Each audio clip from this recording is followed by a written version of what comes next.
Дивись, знімає. Ну мало ли, а вдруг обосрется.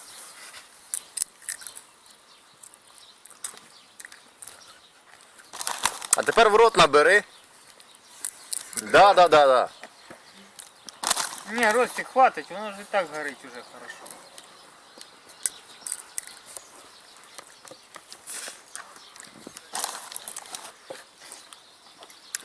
Ростик, пчелку потуши. Пчелку потушить? Да, пчелку. Та бабенця бровь собі підпалила. Ну, теж задувала торт чи що.